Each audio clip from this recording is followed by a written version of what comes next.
Hi guys, this is Vitaly with AFT Dispatch and A2C Logistics, and in today's video, I'd like to speak with you about Yellow Freight, their bankruptcy, and why it ultimately touches every single American in the country. First, roll the intro.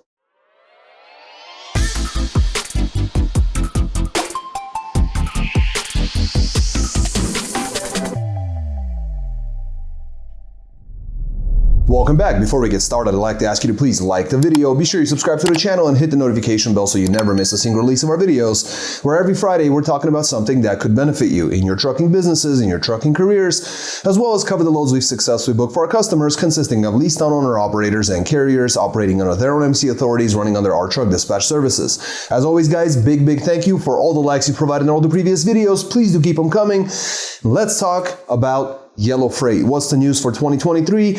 I know that many of you guys in previous videos have commented asking, why aren't you talking about Yellow Freight? What's going on? And honestly, I just wanted for things to settle a bit, get the real truth to the bottom of this thing. And we're really getting close to that. So I wanted to talk about this today and why it actually affects every American, not just truckers and the trucking industry. You see, Yellow Freight is just filed for bankruptcy. Well, a little while ago now. Now it's all getting settled in. And the problem in here is not that they're filing for bankruptcy. That's happened before. The problem is that they took a $700 million federal bailout. And now they're calling for bankruptcy. That's really tough. And why is that a problem? Well, the problem is that anytime we have a $700 million bill that comes out, who pays that bill? Well, it's the taxpayers, it's you and me.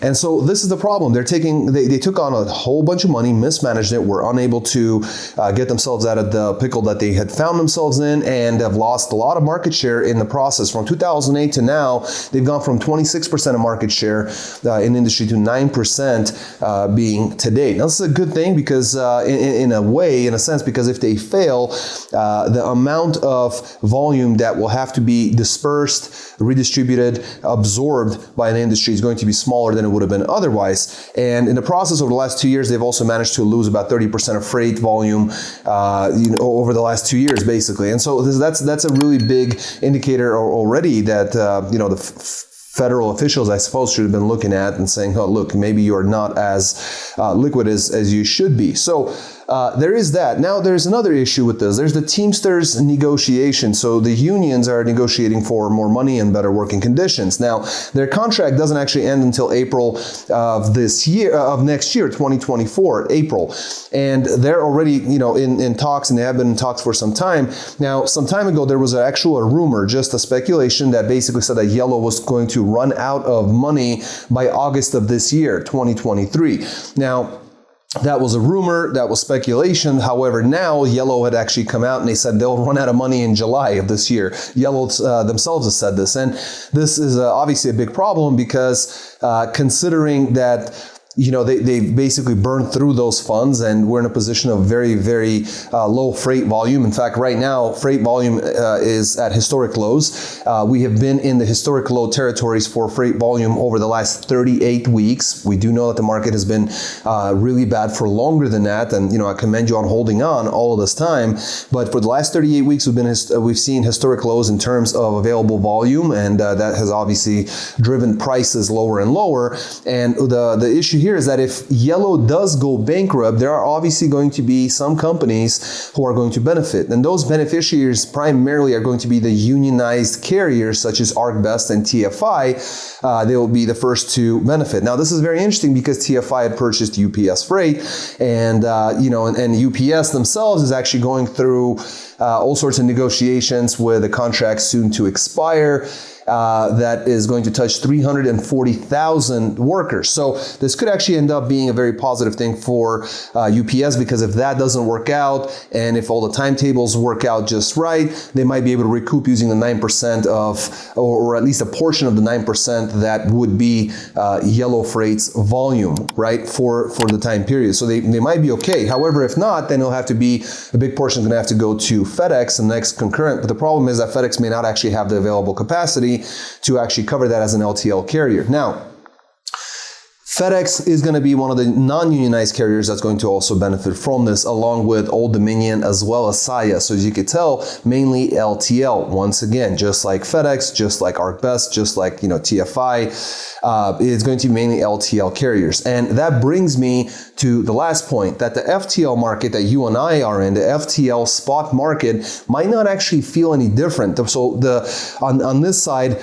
where we as taxpayers are footing the bill for a very large expenditure that was absolutely mismanaged.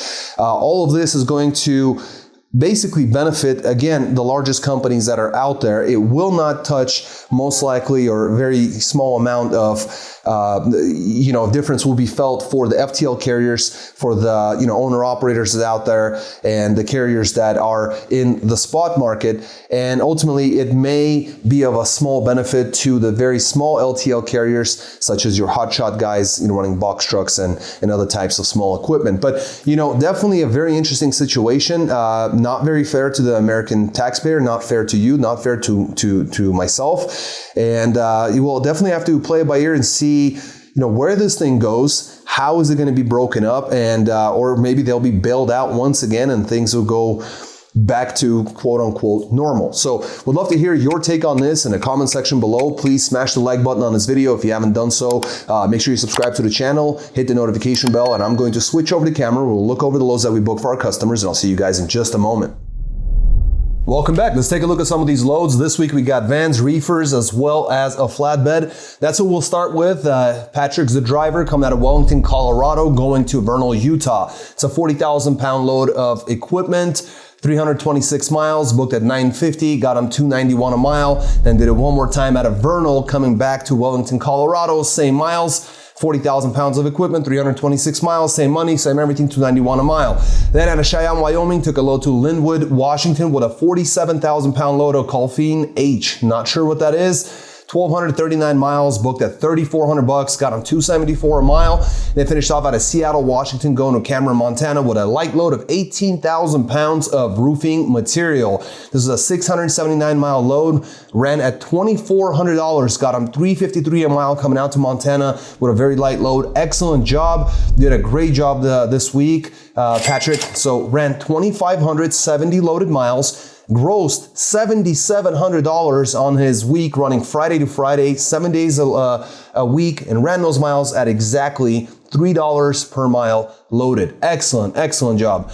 Next, we got ourselves looks like a reefer coming out of Midvale, Utah, with a 1-pick 2-dropper going to McLeansville, North Carolina, and Jacksonville, Florida. It's a 16,000 pound light load of food running at 33 degrees on a reefer. Lots of miles, 2,542 loaded miles. Ran that at $57.50, got him $226 a mile for an excellent rate. Lots of miles. Then out of Hoboken, Georgia, going to Bethune, South Carolina. It's a 42,000 pound load of eggs running 38 degrees on a reefer. 284 miles, booked at $1,100, got him $387 a mile, and they killed it off with Batesburg, South Carolina to Anniston, Alabama. 42,000 pound load of poultry. It's fresh poultry, 30 degrees on a reefer, 276 miles this time, booked it at $950, got a just as impressive $344 per mile there. That was it. That's Milagres doing an excellent job, Thursday to Thursday, 7 days on a road. Excellent runs. Grossed $7,800 in his reefer, ran 3,102 loaded miles at an average of $251 per loaded mile average. Next, we got dry vans coming out of Davenport, Iowa, going to Ansonia, Ohio, with a 43,000 pound load of dry food product. 398 miles, booked at $950, got him $239 a mile. Then Westchester, Ohio, going to Muncie, Pennsylvania. 1-pick 1-drop, 35,000 pound load of paper products, 488 miles, booked at $1,000, got him $205 a mile. Then Nichols, New York to Johnstown, Pennsylvania, very light load, 6,000 pounds of foodstuffs, 224 miles, booked at $839.86. Got him $375 on the dot. Then Cheswick, Pennsylvania to Charlotte, North Carolina, with a 40,000 pound load of FAK, 458 miles, booked at $975, got him $213 a mile. And they finished off with Charlotte, zero deadhead, going to Oak Creek, Wisconsin. A bit more miles there. It's a dry goods load, 40,000 pounds on a weight, 837 miles, booked at $1,900, got him $227 per mile on that one. Next, another dry van coming out of Renton, Washington, going to Coeur d'Alene, Idaho. 42,000 pound load of soda, 311 miles, booked at $800. got them $257 a mile. Then Hosser, Idaho to Clearfield, Utah with a dry goods load, heavier, 45,000 pounds on the weight, 676 miles booked at $1,181.25. That got him $1.75 coming out back to Utah. However, out of Brigham City, Utah, going to Colorado Springs, Colorado, made up a difference, 45,000 pound load of bottled water, certainly heavier, just like on the previous load. However, 605 miles booked out with a 1950 got him $322 a mile. So very, very similar miles. What is that? About 71 mile difference, and they've had nearly double the rate. So excellent job. Then the final run out of Denver, Colorado to Seattle, Washington with an FAK load, 43,000 pounds on a weight, 1,307 miles booked at 2650, got him $203 a mile coming out to Seattle. Ran Monday to Monday, 7 days on the road, $6,581.25 in gross, 2,899 loaded miles, ran at 227 per loaded mile average. We're going to move on to our next dry van coming out of, and that by the way was, that right there was Nathan, running there. And then we got, and then the previous one was Novell, finishing up with Oak Creek, Wisconsin. Thank you for that. And next we got ourselves Mazomanie, Wisconsin, going to Lebanon, Tennessee with a 12,000 pound load of consumer goods, 633 miles booked at $1,500, got them $237 a mile. Then out of Nashville, Tennessee to Newport News, Virginia with a 44,000 pound load of dry goods, 682 miles booked at $1,500 again, got them $220 a mile. Then Richmond, Virginia, and Charlotte, North Carolina, 2-pick, 2-dropper, very light load going to Fort Wayne, Indiana, and Naperville, Illinois with an 8,000 pound load of ladders, very light, lots of miles, 1,063 miles booked at $2,200, got them a 207 a mile going to a very good market. Then out of Waukegan, Illinois, going to Indianapolis, Indiana, 41,000 pound load of food and beverages, PepsiCo products. 233 miles booked at 758, got him 325 on the dot. Did very, very well. Thursday to Thursday.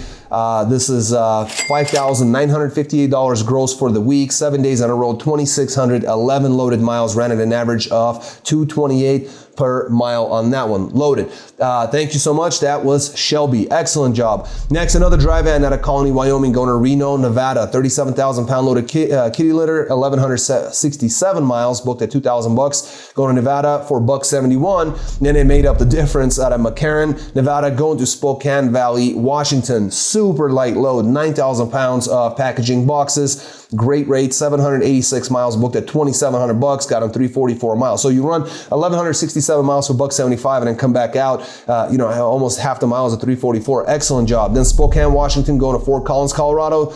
That's 40,000 pound load of dry goods. 1,027 miles booked at $1,750, got them $170. Go to Fort Collins. Hopefully the guys have something good for Ryan when he gets there. So that's Friday to Friday, 7 days on the road, $6,450 gross, 2,980 loaded miles at an average of 216 per loaded mile average. We're going to finish off with our last dry van coming out of Florence, South Carolina, going to Springfield, Virginia. It's a bottled water load, 41,000 pounds, 388 miles, booked at $1,350, got him $348 a mile. Excellent job. And then Winchester, Virginia, going to Des Moines, Washington. It's a 20,000 pound light loaded machinery, 2,715 loaded miles that ran at $5,000, got them $1.84 coming out to Washington. Surely they'll come out of there for some really good money. So Thursday to Thursday, this was a solo dry van driven by Clinton. Excellent job. 3,103 loaded miles ran at an average of $205 a mile, okay, to $6,350 gross. So guys, as you can see, the money's there. We got guys running at $3 and near that in some of the worst times in the market with very low tonnage, very low volume, and all kinds of chaos going throughout the country. Our dispatchers are able to get you this kind of money. The beauty is that whether you're a leased owner operator or carrier operating under your own MC authority, we work with both types of clients. So certainly get in touch with us if you're not making this kind of money, if you're overpaying, if you're not getting what was promised, if you have the willingness to work, but they just can't get you to miles or dollar amounts so low, or maybe, like I said, you're overpaying for your lease on operation where, they're nickel and diming you for all this, money from here and there because everyone's trying to scavenge and survive. That's not how we operate. So if you have any questions about our programs, if you have any questions about how you can make this sort of money and how we operate, whether it's for leasing or the dispatch side, please get in touch with us by calling or texting 801-448-6363. You can also reach out to us on our website aftdispatch.com. You get on there. There's 2 boxes. One will say, you know, I'm a carrier. The other one's an owner operator. Pick the appropriate box, fill it out. Takes 5 seconds, and your information will be sent to us. We'll put you on our email list. You can get our videos weekly, and we'll get in touch with you, answer any and all your questions. But until next week, guys, stay healthy, be wealthy. Take care.